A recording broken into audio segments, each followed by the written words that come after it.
I'm Victoria Calvin, and in our last episode, we talked about where to start when making a scrapbook page. In this episode, we're going to begin to break down the essential steps for actually constructing a scrapbook layout, starting with the background.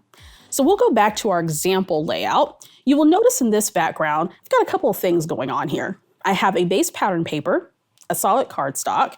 I also have some pattern paper here going down on the vertical, and then a little strip of pattern paper here. Well, let's break this all down and talk about some ways that you can create this design and maybe some other designs too when creating a background. So I'm just going to move this out the way.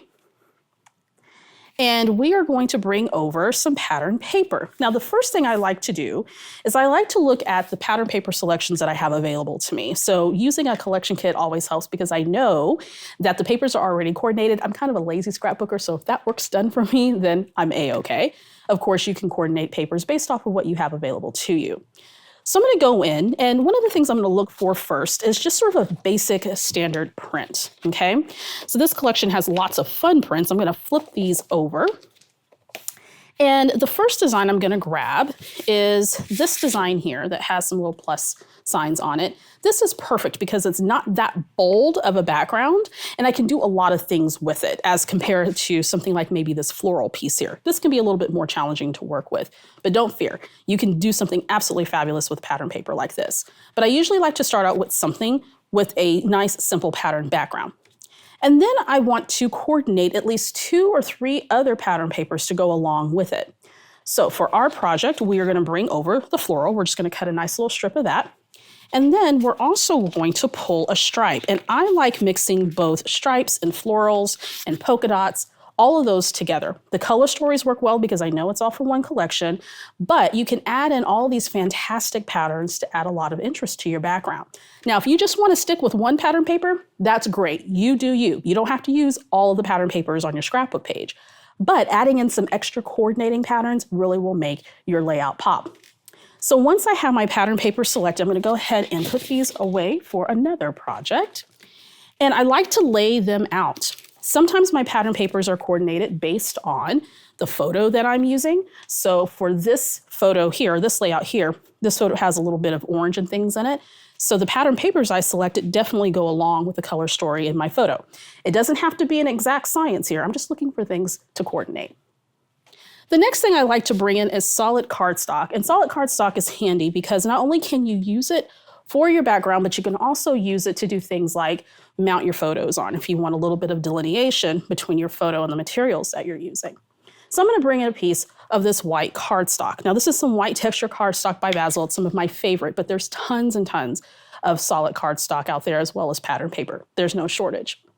So what I'm going to do is I'm going to create a 12 by 12 inch background. 12 by 12 inch layouts are perfect for beginners because it gives you a lot of real estate to add beautiful elements to create larger backgrounds. If this is just a little bit too much for you, then maybe consider doing 8.5 by 11 or some smaller versions. But 12 by 12 is a really good start. So we're going to go ahead and trim up our pattern papers. So the first base is just going to be 12 by 12. Some of your pattern papers are going to come with this branding strip. You can just cut that right off. Some of the branding strips have patterns on the back, so if you are someone who likes to save all the scraps, then save those little strips and you can use them on another project. So I'm simply going to line this up in my paper trimmer to 12 inches, and I have the 12-inch measurement down here. And what I'm going to do is just cut off this branding strip. All right, easy peasy.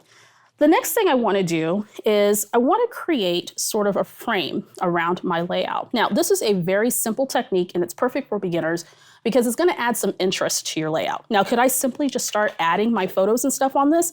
Absolutely. But I can go ahead and add in the solid cardstock as well, building out a frame just to add a little bit more interest. So I'm going to grab this textured white cardstock. We're going to trim off that branding strip at the bottom. And then what we're going to do is we're going to cut it down a little bit more. In fact, I think I'm going to trim this down to about 11 and a half. So I'm just going to bring it down to my 11 and a half inch mark here. Trim off one side. Then I'm going to rotate my paper, measure that at 11 and a half, and then cut off another side. And so now what I have is a nice frame around the base of my layout. Now, I'm gonna cut this just a little bit more because I think I cut it at 11. So I'm just gonna cut this off just a tiny, tiny bit more. And you can play around with the measurements that you want as you're adding in paper layers. It doesn't have to be an exact science. The main thing is that you want to have some fun, because that's what scrapbooking is all about. So now I have a nice frame around that solid white cardstock. Now this can be another pattern paper as well, right? So if solid cardstock's not your jam, don't worry about it. You can use all the patterns that you like. Okay, so now I have sort of this basic design going on. What I want to do is continue on trimming out these papers. I'm going to bring in some coordinating pattern papers, this stripe and this floral. Stripes and florals go very well together, so this is a fantastic option. So what I'm going to do now is, again, trim up my pattern paper. And this stripe pattern paper, actually, I'm going to cut a 6x12 strip of this. Let's cut that off. And I'm going to cut it with the lines going this way, as you can see in our example layout. So I'm just going to move this down to 6 inches. I'm just going to cut me off a little chunk. Actually, I'm going to move it down to probably 4. I think that's what that is. Yeah, let's do 4 inches because we just want to use that to highlight the photo just a little bit. Okay, so now that strip is good to go. And then the last strip that I want to cut is the floral pattern paper. Again, I'm just building upon these layers here, adding interest to my layout. I don't have to use all of these pattern papers. I can just stop at maybe 2, maybe 1. It's totally up to you. But have a play, because we have so much of it, we might as well use it. All right, so let's go ahead and bring this down. And let's trim this down to about, let's say 2 inches. That works for me. There we go. So now we have our other pieces trimmed and ready to go, and we can assemble our background. So I'm just going to move the scraps out the way because these can be used for another project. And we're going to move our paper trimmer out the way.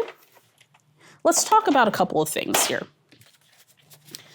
So the first thing I like to do whenever I'm building a background is sort of lay my papers out.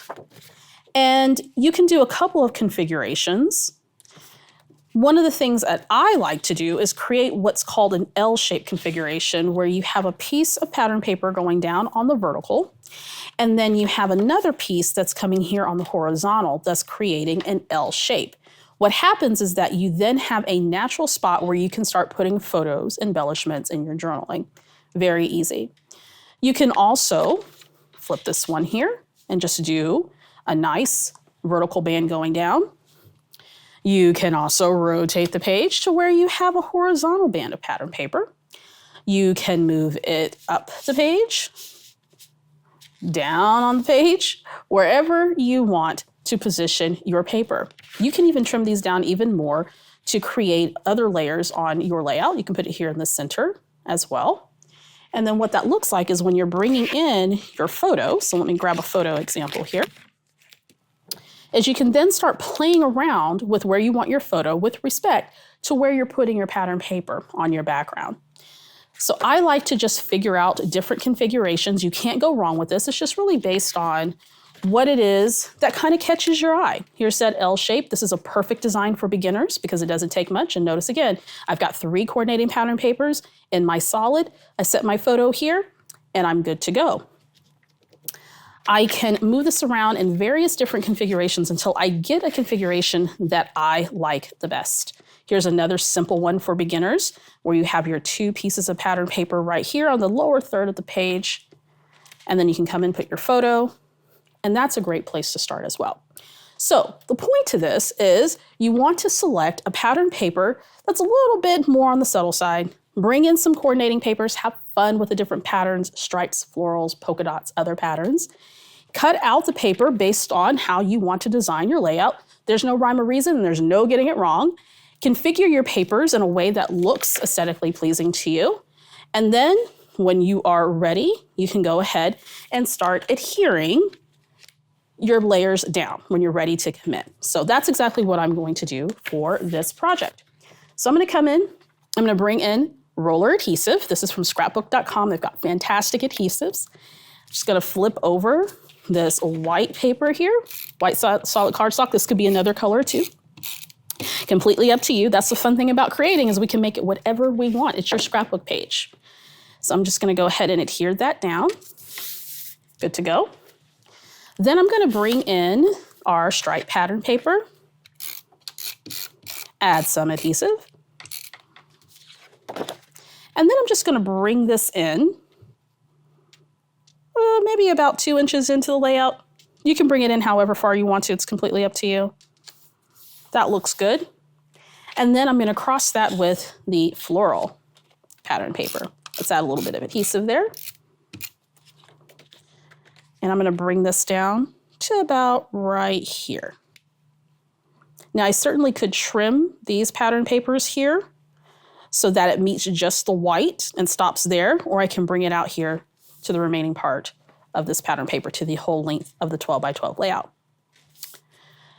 At this point, if you want to add any more pattern paper, if you want to add some decorative strips, add some washi tape, you can do all kinds of things, but these pattern papers, or at least this particular design, is a good way to go when you're first starting out. And it's a design that can be replicated time and time again using multiple or using other pattern paper designs.